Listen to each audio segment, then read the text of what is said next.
नमस्कार, आप देख रहे हैं फ्रेश न्यूज और मैं हूं आपके साथ फारूक हुसैन।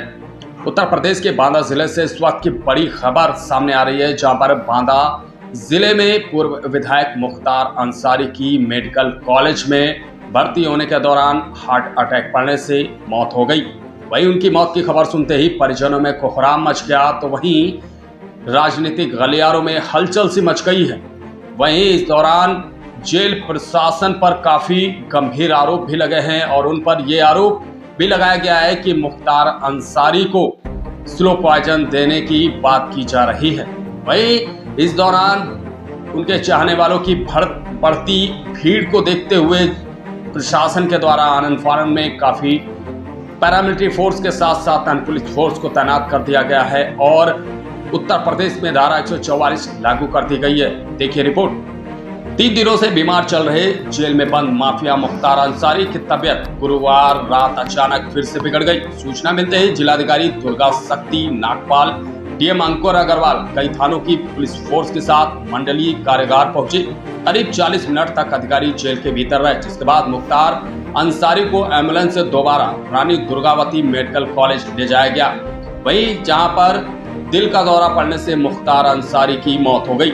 वहीं बताया जा रहा है कि 2 दिन पहले 26 मार्च को मुख्तार ने जेल प्रशासन से पेट में दर्द की शिकायत की थी, जिसके बाद उसे तत्काल ही मेडिकल कॉलेज में भर्ती करवाया गया था, जहां डॉक्टरों ने ओवर ईटिंग व कब्ज बताकर इलाज किया और 14 घंटे बाद उसी दिन देर शाम उसे वापस मंडलीय कारागार भेज दिया गया था।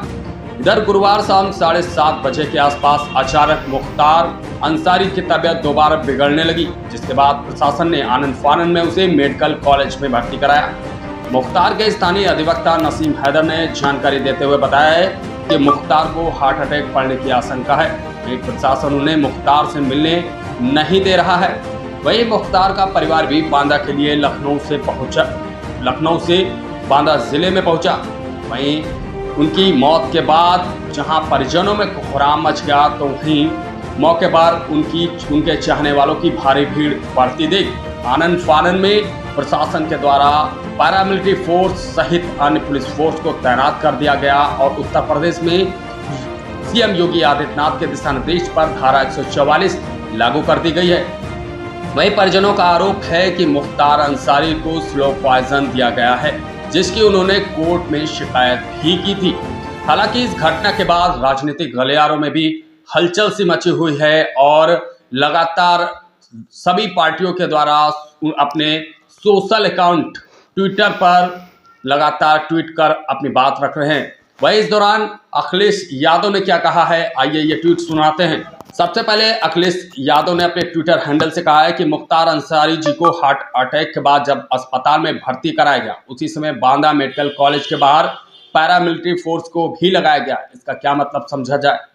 वहीं दूसरे ट्विटर हैंडल में उन्होंने कहा कि भारत के पूर्व उपराष्ट्रपति के रिश्तेदार 5 बार के विधायक मुख्तार अंसारी नहीं रहे, जिससे कई सवाल खड़े होते हैं। वहीं उसके बाद उन्होंने अपने ट्विटर हैंडल में कहा कि पूर्व विधायक श्री मुख्तार अंसारी जी का इंतकाल दुखद, ईश्वर उनकी आत्मा को शांति दे, शोकाकुल परिजनों को यह असीम दुख सहने का सबल प्राप्त हो, विनम्र श्रद्धांजलि।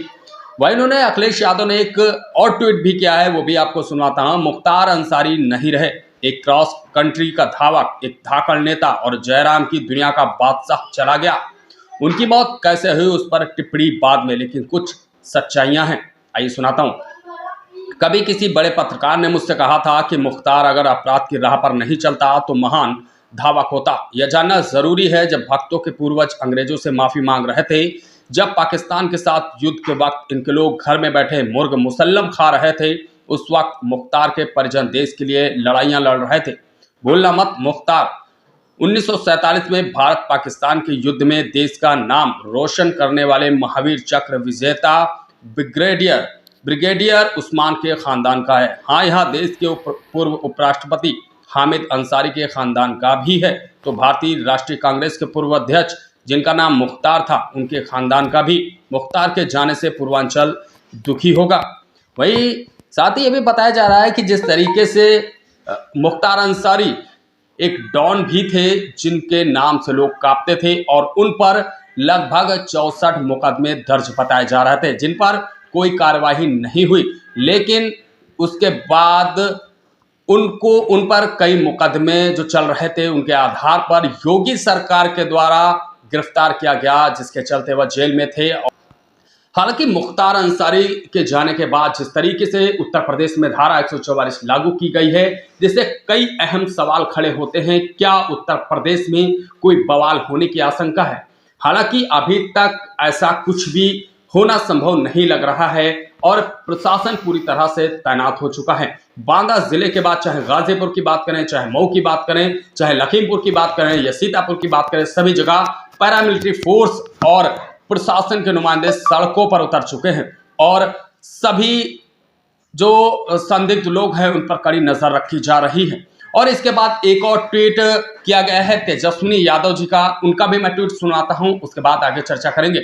उन्होंने लिखा कि यूपी से पूर्व विधायक मुख्तार अंसारी के इंतकाल का दुखद समाचार मिला।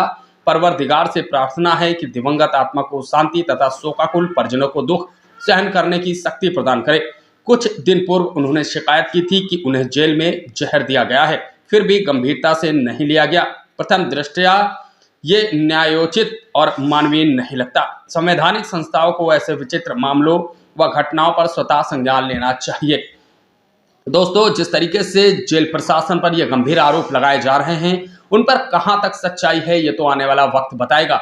हालांकि मुख्तार अंसारी की मौत के बाद प्रशासन जो बात कह रहा है उससे साफ लग रहा है कि पोस्टमार्टम होने के बाद मुख्तार अंसारी के शव को उनको परिजनों को नहीं सौंपा जाएगा, ये आशंका जताई जा रही है। हालांकि मेडिकल कॉलेज के बाहर भारी भीड़ दिखाई दे रही है और लगातार उनके परिजन आरोप पे आरोप लगा रहे हैं और साथ ही उनके चाहने वालों की भीड़ भी बढ़ती दिखाई दे रही है। और अब उस वक्त उनको जिस तरीके से पोस्टमार्टम करवाने के लिए लेकर जाया गया है और आगे क्या रिपोर्ट होगी, क्या जानकारी होगी, इससे हम आपको रूबरू करवाते रहेंगे।